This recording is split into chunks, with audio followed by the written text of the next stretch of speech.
Big controversy as Congress releases manifesto, promises caste census, rakes up Pegasus and Rafale. BJP hits out. Kerala story controversy is back as Kerala Chief Minister objects to Doordarshan's move telecast movie. Big development in Liquorgate investigation as CBI gets permission to question K. Kavita. Sources say Kejriwal could be next. Robert Vadra announces candidature from Amethi for the big election, but ducks and dodges Republic's specific questions.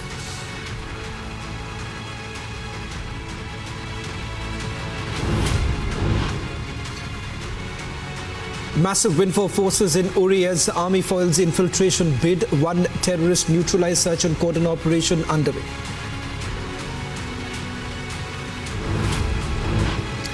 British media puts out a report claiming India ordered killings of terrorists in Pakistan. Is British media pushing Pakistan narrative now?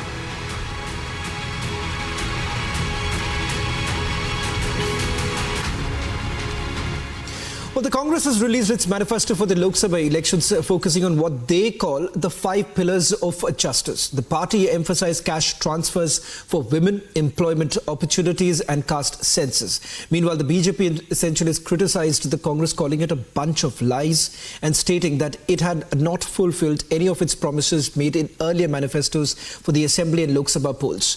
Listen to some of the reactions that are coming in. भाइयों और बहनों, भाजपा जो कहती है वो जरूर करती है। दूसरी पार्टियों की तरह भाजपा केवल घोषणा पत्र नहीं जारी करती, हम तो संकल्प पत्र लेकर के आते हैं। 2019 में हमने जो संकल्प पत्र जारी किया था, उसके ज्यादातर संकल्प पूरे हो चुके हैं और 2 साल कोविड के संकट के बावजूद भी मोदी ने आपको जो वादा किया था, वो वादा पूरा करने के लिए एड़ी चोटी का जोर लगा दिया है। आज वो जम्मू कश्मीर से आर्टिकल 370 खत्म हो गया।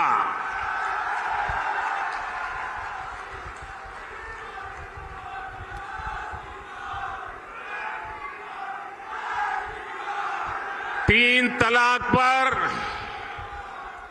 कानून हमारी मुस्लिम बहनों की मदद कर रहा है।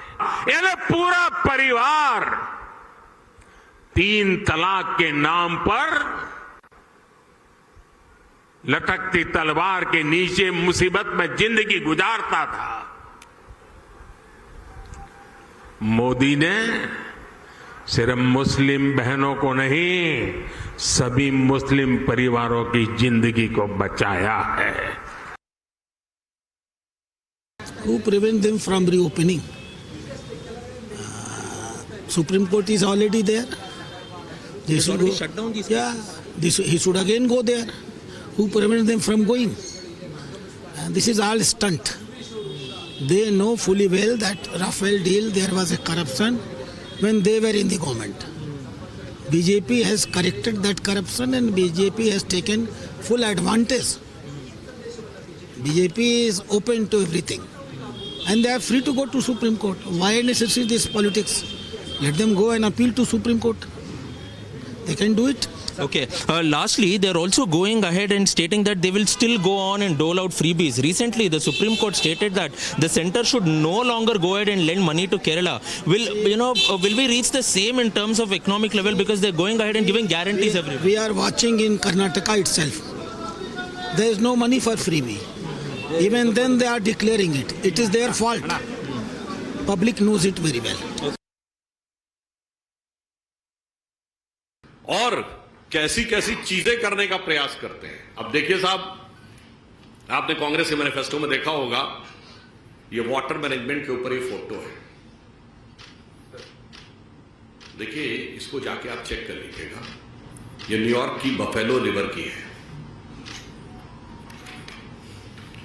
अब देखिए, मुझे लगता है कि अभी तक उनकी सोशल मीडिया चेयरपर्सन के अकाउंट से किसने ट्वीट कर दिया था तो पता नहीं लगा पाए, पर उससे बड़ा यक्ष प्रश्न हो गया है, ये फोटो कौन भेज रहा है विदेश से। मतलब ऑन द लाइटर नोट मैं कहना चाहूंगा, बफेलो शब्द को हिंदी में भैंस कहते हैं और हिंदी में कहावत होती है अकल बड़ी है भैंस। तो मुझे लगता है उतनी अकल भी किसी ने प्रयोग नहीं की है इनको करने के लिए। अब आइए साहब, इन्वायरमेंटल क्लीनिनेस के ऊपर ये फोटो है और ये जानते कहां की है? The most favoured and sort of destination of चिर युवा of Indian politics Rahul Gandhi ji का, थाईलैंड की। अब आप ये समझिए, महत्वपूर्ण बात यह है, इसका अर्थ यह हुआ कि अभी तक तो वो कहती थी कि उनके अकाउंट्स कौन कौन हैंडल करता है पता नहीं लगता, कौन आके कर देता है। भाई ये तो मैनिफेस्टो में कौन कौन कर रहा है ये तो पता लगना चाहिए। Ladies and gentlemen, after the United States of America, it seems like the UK is now getting together back at India. A report which was published by British media has claimed that India, through its Research and Analysis Wing, carried out 20 killings of terrorists in Pakistan since 2020. Now, the targeted assassinations came after the Pulwama attack of 2019. India, however, has refuted the claims, calling it false and malicious anti-India propaganda. Now, let's just quickly take you through what this report was all about and why exactly it does not really add up. The British media essentially quoting certain intelligence reports, or rather sources that they had reached out to, mostly relying on what Pakistan had to say. Just to put this into perspective, after the killings that took place in Pakistan by unknown assailants, Pakistan had simply put the blame on India, without taking into consideration two things. One, the fact that there has been a massive infighting that has taken place within the terrorist groups in Pakistan itself, number one. Number two, their own investigation that has been carried out so far does not provide any links to India. Let's also take you through some more details that are now coming in. Let's just put those out in terms of the timeline that we have put together of the killings that have taken place in Pakistan. And most of it that you would essentially see happens at a time when there has been massive infighting within the tanzeems of those very terrorist groups. However, Pakistan has been saying that these are intellectuals who have been gunned down in Pakistan. The fact of the matter is that their own report essentially suggests something completely different. Let's also just put out those lines right now with regards to the report that has been published and the response that has come in from the Ministry of External Affairs as well as Pakistan, essentially indicating that they are not willing to comment on the report that has come in, or rather published by the British media. We'll just take you through some of the details that are now coming in. We'll also try and bring in our reporter from Pakistan, getting you more details about how Pakistan too has now gone completely silent with this report that has been put out. First, some of the reactions that are now coming in. Let's put that out and then we'll also bring in our reporter on the ground. Whatever happens in Pakistan, Pakistan finds an easy way out to blame India. Whether it is the dwindling economy or it is the failing foreign policy or the failure of its democracy or the Bluch militants killing the security forces or foreign laborers. For everything, Pakistan blames India. But there is one thing. In Pakistan, there is an extra constitutional authority known as ISI. ISI for long has been harboring terrorists, calling them as assets and training them, financing them for operations in India. But ever since India has adopted a strong anti-terror policy and is not allowing these terrorists to infiltrate anymore into its territory, these terrorists have become out of job. Fearing that they may create problems in its own backyard, Pakistan ISI has started eliminating them. To find an excuse, it blames India for that. That's absurd. And the worst part is that the Western media is also peddling the same narrative. It's shame. The recent story by The Guardian on targeting killing in Pakistan of terrorists by so-called India agents, it's a deliberate, fallacious, mischievous attempt by the Western deep state to discredit India. And they have done it on behalf of the Pakistan deep state, with which it has a long-term partnership of destroying and destabilizing regimes which they don't find suitable or not serving their interest, or displaying an independent streak, which India has proudly done over the last 1 decade. Raising India is an eyesore to them. It is also the internal dynamics of the so-called state-sponsored non-state actors in Pakistan and their internal struggles for supremacy, which are, to my opinion, responsible for the so-called spate of killings in Pakistan. In the state Pakistan is in today, that is the economic, diplomatic, even security fronts, it is no doubt an attempt to deflect the attention of its population. And as such, I think it should be treated with the contempt it deserves. Well, now Pakistan has refused to comment on the report that has been published by the Western media. But a quick response, let's also get in from our report on the ground. Kaswar, Pakistan themselves carried out an investigation in all of the killings that have taken place so far. They haven't put out any details, if at all, that they are alleging that India is behind it. How is it that they've not been able to provide a shred of evidence? Well, Shamanji, I spoke to the spokesperson of Ministry of Foreign Affairs today, and it is interesting that she declined her comments and saying that the government of Pakistan does not comment on the media report. But on the other hand, she sent me the statement which was in fact given by the Foreign Secretary of Pakistan's Minister of Foreign Affairs in January. And in January, he said that India was involved in extrajudicial killing in Pakistan, but no detail was given. No evidence has been given by the government of Pakistan as well. But also, it is interesting to see after 1.5 months that the Guardian story seems to be based on the lines that were actually given by the Minister of Foreign Affairs of Pakistan in January in this year as well. But so far, regarding your question, my answer is the government of Pakistan has not come up with any evidence to support their standpoint as well. Either they don't have the evidence, or if they have, definitely they will not give to the media as well. But what I'm getting from this process is Pakistan is planning a dossier to be sent to India and also to the United Nations as well. This is what I have got from his sources just a few minutes ago. Just a quick response with regards to the fact that why exactly would Pakistan suddenly shy away from responding? Because given the fact that a specific question was actually asked, that a thorough investigation has been carried out. That's what Pakistan has been claiming. But the question of evidence being shared, that has never happened. Well, I think if Pakistan government has the evidence, definitely they will provide it on the right forum. And the one thing is clear, that they are not going to give these evidence to either to local media or the international media as well. They will not give these evidence to them. And as I told you earlier, that the government of Pakistan is planning to give a dossier to Indian government and also to the United Nations. Maybe there is a possibility that they can provide the evidences behind the evidence, and with regards to Indian involvement in extrajudicial killing inside Pakistan, they can give to the United Nations. But as of now, I don't have any clue regarding these evidence. And clearly, Shaman, the government of Pakistan have not spoken about what kind of evidence they may have at the moment.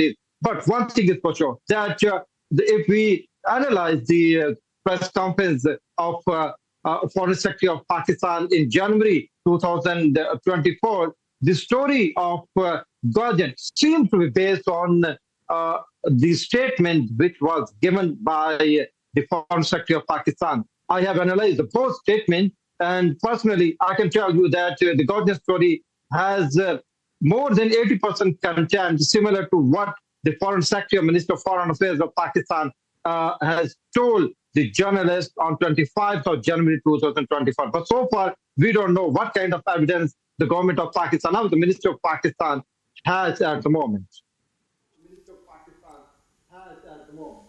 Well, thank you very much, Kaswar, for getting us the latest details.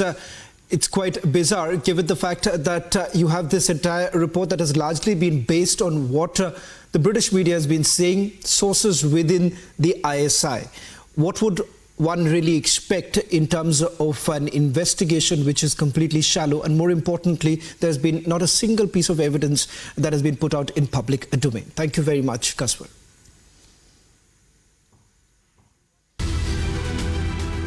UN's top human rights body is considering a measure to call for an export ban of weapons to Israel as a part of a string of resolutions on the last day of its spring session. The draft resolution calls on countries to cease the sale, transfer and diversion of arms, munitions and other military equipment to Israel. Europol has identified 821 criminal networks which have more than 25,000 members in the bloc. These networks are penetrating legal businesses across the 27-nation bloc and rely heavily on corruption to develop their activities. According to the agency, 86% of these criminal networks are able to infiltrate the legal economy to hide their activities and launder their criminal profits. In the wake of the last Friday prayers of the Muslim holy month of Ramadan today, Israeli police has tightened security in Jerusalem.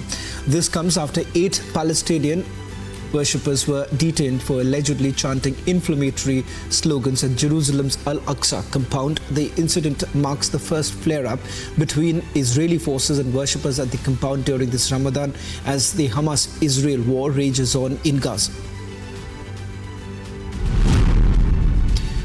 US Secretary of State Antony Blinken said that the measures the Israeli government has announced to expand the flow of aid into Gaza are welcome, but these measures may not be enough to meet the Biden administration's demands for dramatic improvements in humanitarian conditions in the territory. He further said that the opening of more border crossings could surge aid to Palestinians caught in the fighting between Israel and Hamas. In a recent drone and missile attack, Russia attacked Ukraine's energy sector with renewed intensity and alarming accuracy, signaling to Ukrainian officials that Russia is armed with better intelligence and fresh tactics in its campaign to annihilate the country's power generation capacity. According to official data, at least 2 thermal power plants were damaged in the attack. Dozens of flights at Sydney Airport were cancelled while train services faced delays after heavy rainfall lashed parts of Australia's southeast region. This has triggered flood warnings and residents have been asked to avoid unnecessary driving trips. A severe weather warning has been issued and residents have been advised to remain alert over the next few days.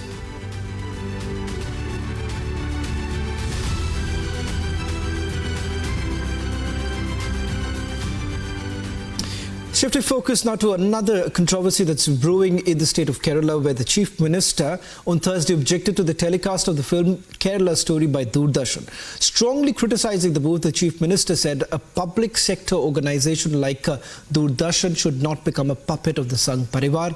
10 hours ago, following in the footsteps of Kerala Chief Minister, the leader of the opposition in Kerala has also objected to the film screening of Kerala Story. The leader of the opposition has written to the Election Commission requesting the withdrawal of permission for the film's screening. Listen to some of the reactions that are coming in. See, Kerala Story is a film which was given permission by the censor board. So I don't understand why, and it is a piece of art. And for a piece of art is something where the expression of the artistic expression is given and is there in the movie. So it is a right that is given. Right to expression is something that is there, which is part of the Constitution. So I understand that the left has always been saying that we are for freedom of expression. So now why they should be worried when such a movie is being aired, I don't understand. Sir, the allegation is that it's a propaganda of RSS-led Modi government to make communal conflict in the society. See, the left has been known for making absurd allegations, so which doesn't require any reply to that. What is there in Kerala story? What to oppose them? Why they are opposing? No, censor board already cleared that. No, it's a real story happened in Kerala. Hundreds of women from Kerala already sent to Syria. Why they are sending to Syria? So love jihad and the sending to Syria is ISIS is very common in Kerala. They're saying it's a move to insult the society of Kerala as large. No, this is not against Kerala. This is against the terrorist organizations, what they are doing in Kerala, how the love jihad happens in Kerala. See, this is a story many Christian organizations, priests already conveyed this message to Kerala people. There is one case in Kerala High Court. So police itself gave affidavit. So this is happening in Kerala. This is not a lie. Why they are opposing? They are with the terror organizations. Well, now Robert Vadra has hinted at contesting the Lok Sabha polls from Amethi seat in Uttar Pradesh, which is considered to be the stronghold of the Gandhi family, which was considered rather, spelling out his interest in contesting the Lok Sabha polls. Robert Vadra said that he gets many offers from other political parties who promise to assure his victory in the polls. Remember, the Congress party has been completely silent after the defeat of Rahul Gandhi from the constituency of Amethi. They haven't even named their candidate from Amethi as well as Raebareli. Republic Today confronted Robert Vadra. Listen to what he had to say. Robert Vadra, did Sonia Gandhi, Mr. Robert Vadra, did Sonia Gandhi primarily to cut the Republic? Mr. Robert Vadra, Mr. Robert Vadra, Mr. Robert Vadra, did Sonia Gandhi, Mr. Robert Vadra, did Sonia Gandhi primarily to cut the Republic? Mr. Robert Vadra, Mr. Robert Vadra. Sir, just a second. Sir, are you a candidate? Are you a candidate? Just a second. Please allow me to ask a one simple question. अरे मेरी बात देखो ना, इधर आ जाओ इधर. Are you a candidate from Amity? Are you a self-declared candidate from Amity? Are you a self-declared candidate from Amity? BJP meanwhile has lashed out at Robert Vadra and Congress, saying that the Congress is a sinking ship and this is nothing but a desperate motive by the grand old party.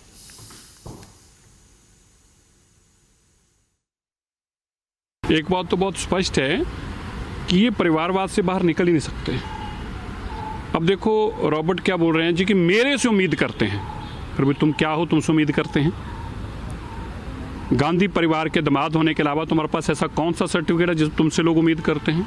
इन लोगों ने परिवारवाद के चलते इस देश को तबाह किया है और अभी भी ये अपने आप को बदलना नहीं चाहते। चाहते हैं कि हमारा छत्र राज देना चाहिए, बस हमारा राजसायिक तरीके से हमारा ही परिवार दिखना चाहिए। रॉबर्ट वाड्रा मैं नहीं जानता, वही पहचान है क्या उनकी? प्रियंका गांधी के पति है। अच्छा है, कांग्रेस पार्टी तय करे, यही पहचान है उनकी, पूरे देश में यही पहचान होगी। मैं नहीं जानता और मुझे लगता है अमेठी की जनता भी नहीं जानती, क्योंकि अमेठी की बेटी तो वहीं रह रही है, स्मृति ईरानी। आप याद करें, जब कोई नौका डूबने लगती है तो उसमें जितने भी सवार लोग होते हैं जान बचाने के लिए बाहर आ जाते हैं। कांग्रेस पार्टी डूबता हुआ जहाज है, इसकी सवारी कोई नहीं करना चाहता। हमारे पास उनका कोई आवेदन प्राप्त नहीं हुआ है। भारतीय जनता पार्टी को इससे कोई लेना देना नहीं है। हाँ, अगर वो चुनाव लड़ना चाहते हैं तो उनकी सासू माँ और उनके साले साहब जाने, उनकी पत्नी जाने। भारतीय जनता पार्टी के इससे कोई सरोकार नहीं है। हमारे पास उनका कोई आवेदन प्राप्त नहीं हुआ है। भारतीय जनता पार्टी को इससे कोई लेना देना नहीं है। हाँ, अगर वो चुनाव लड़ना चाहते हैं तो उनकी सासू माँ और उनके साले साहब जाने, उनकी पत्नी जाने। भारतीय जनता पार्टी के इससे कोई सरोकार नहीं है।